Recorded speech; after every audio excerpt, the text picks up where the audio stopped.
Good afternoon students. आज का जो हमारा टॉपिक है वो है फंडामेंटल राइट्स। तो what are fundamental rights? Fundamental rights is a charter of rights granted to every citizen of India. These include individual rights such as right to equality, right to freedom or religion, cultural and educational rights, right to freedom, right to constitutional remedies, right against exploitation. ठीक है जी, तो 6 rights हैं. सबसे पहले है constitutional validity of fundamental rights. It is estimated that India has 100 million disabled persons who are unable to fully exercise their fundamental rights granted by the Constitution, as their access to printed material is almost wholly restricted. Such disabled persons include the visually impaired and those suffering from paralysis. Hence, the Constitution of India clearly defines the responsibility of Indian citizen, the fundamental rights and duties. तो क्या है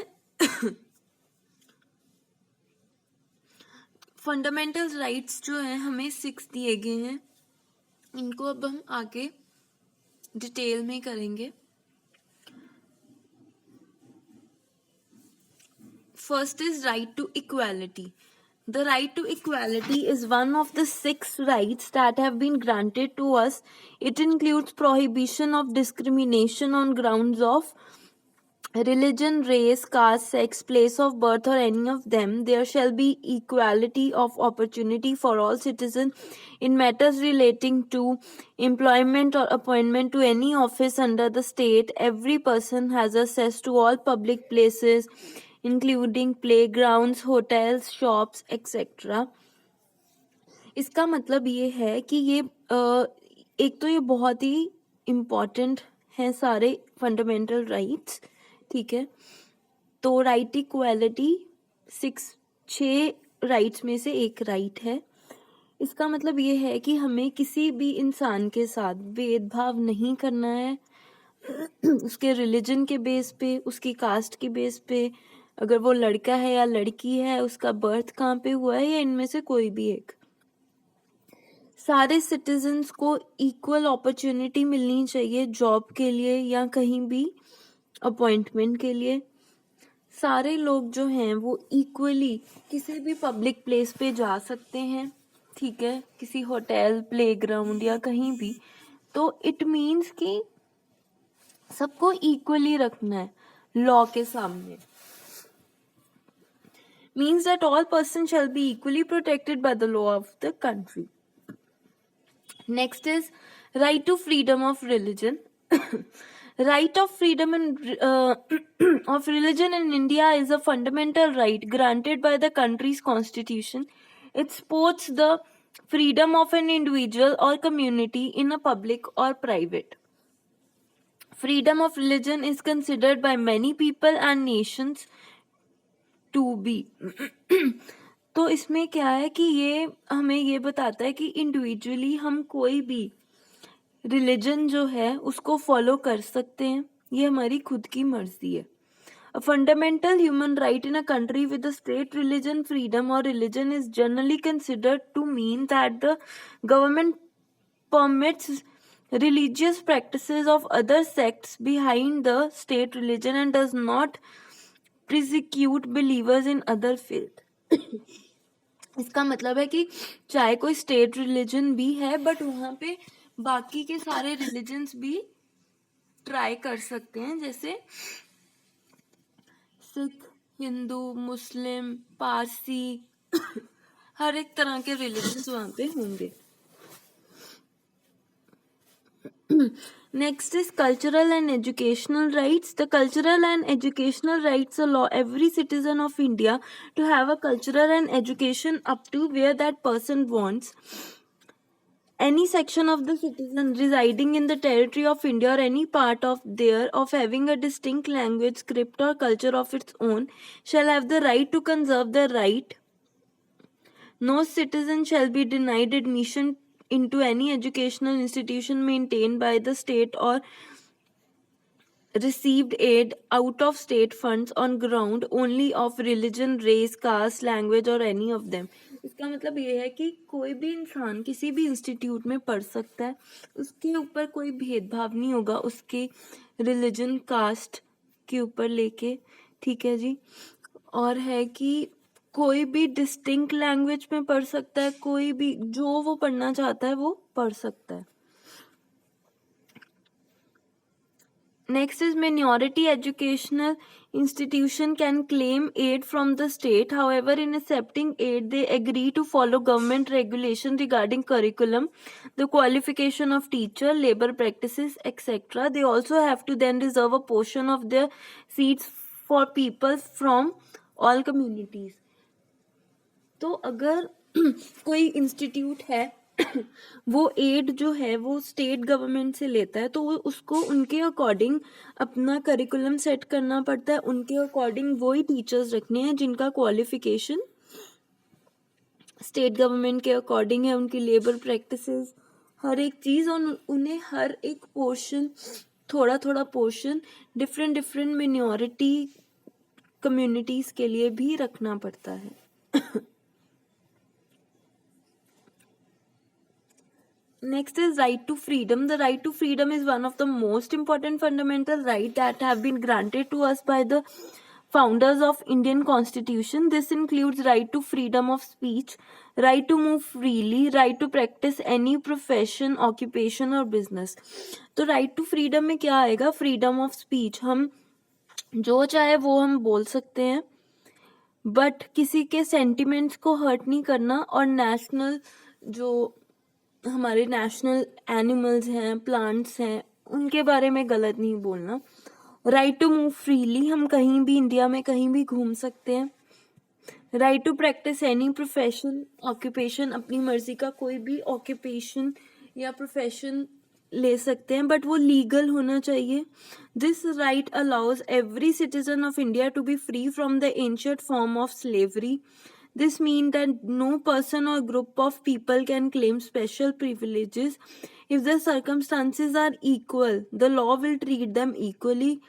This right applies to all people within the territory of India and not only Indian citizen. ये जो right है ये सारे citizen के ऊपर apply होता है। वैसे तो ये हर एक जगह अप्लाई होना चाहिए और सर्कमस्टांसेस इक्वल होने चाहिए, सबको इक्वली ट्रीट करना है लॉ के आगे। Next is right to constitutional remedy. The right to constitutional remedy allows Indian citizen to stand up for their right against anybody, even the government of India. तो ये सबसे ज़्यादा इम्पोर्टेंट है। अगर आपके पास ये राइट है तो आप गवर्नमेंट ऑफ इंडिया के अगेंस्ट भी खड़े हो सकते हो अगर आपको उनकी कोई चीज़ नहीं ठीक लगी. This allows citizen to move the court if they believe that their fundamental rights have been violated by the state. अगर किसी को लगता है कि स्टेट ने उनके जो फंडामेंटल राइट्स है उनके अकॉर्डिंग उनके साथ जस्टिस नहीं किया, तो वो फिर आगे सिटीजन जो है वो आगे कोर्ट को बोल सकता है.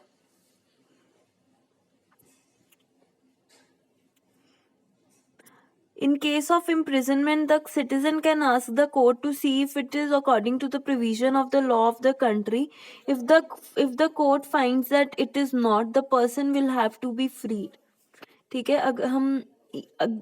अगर किसी को जेल होती है और सिटीजन बोलता है कि ये उसको उसके अकॉर्डिंग लॉ के अकॉर्डिंग मिली है या नहीं, तो पर्सन जो है उसको फ्री किया जा सकता है अगर वो लॉ के अकॉर्डिंग उसको नहीं इम्प्रिजनमेंट दी गई.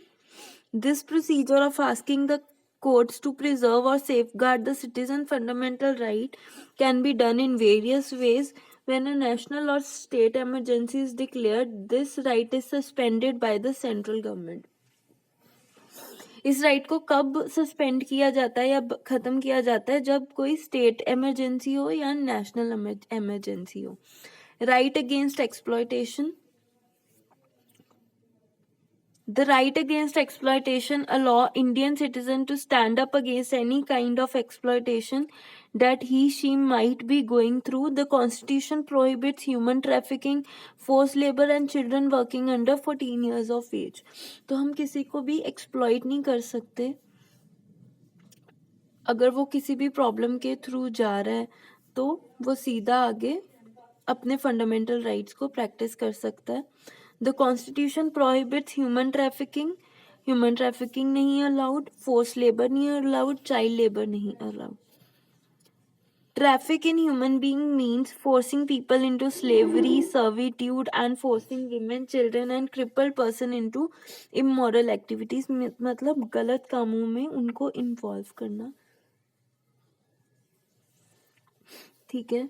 It includes beggar and forced or unpaid labors in all forms. It is imperative that mistreatment towards children must be stopped. तो इसलिए जो मिसट्रीटमेंट है वो स्टॉप होना चाहिए. ह्यूमन ट्रैफिकिंग में ये भी आता है जैसे छोटी एज की लड़कियों को या बच्चों को एक कंट्री से दूसरी कंट्री में भेजना. ठीक है. And the right against exploitation provides a certain amount of security and refuge against it. तो ये जो right against exploitation है ये हेल्प करता है इन चीज़ों को ख़त्म करने में. तो आई होप आपको ये क्लियर होगा कि फंडामेंटल राइट्स होते क्या हैं. फर्स्ट है राइट टू इक्वालिटी. हर एक इंसान इक्वल है. कोई भी रिलीजन, कास्ट, इसके ऊपर हम किसी को जॉब या कुछ ऐसा नहीं देते. Right to freedom of religion, हम कोई भी रिलीजन प्रैक्टिस कर सकते हैं अपनी चॉइस का. ये नहीं है कि हमें स्ट्रेट रिलीजन ही फॉलो करना है. Next is cultural and educational right. कोई भी इंसान कोई भी कल्चर को अडॉप्ट कर सकता है. हम किसी भी एजुकेशनल इंस्टीट्यूशन में जॉब ले एडमिशन ले सकते हैं. ठीक है. Right to freedom. Right to freedom में आएगा कि हम कहीं भी मूव कर सकते हैं, हम अपने आप को एक्सप्रेस कर सकते हैं, फ्रीडम टू स्पीच बोल सकते हैं. Next is right to constitutional remedies. जो भी हमारी फंडामेंटल राइट्स हैं ये बहुत ही इंपॉर्टेंट राइट होता है. अगर वो हमसे ले ली जाए तो हम ये राइट यूज़ कर सकते हैं. Right against exploitation. अगर कोई एक्सप्लॉयट हो रहा है तो हम ये राइट यूज़ कर सकते हैं एक्सप्लॉयटेशन का. एजुकेशनल राइट में ये भी आएगा कि जो मिनिमम एजुकेशन है वो फ्री दी जाएगी गवर्नमेंट की तरफ से. जैसे हमारे इंडिया में 10th +2 तक फ्री एजुकेशन दी जाती है. तो आई होप आपको ये क्लियर हो. If there is any doubt let me no.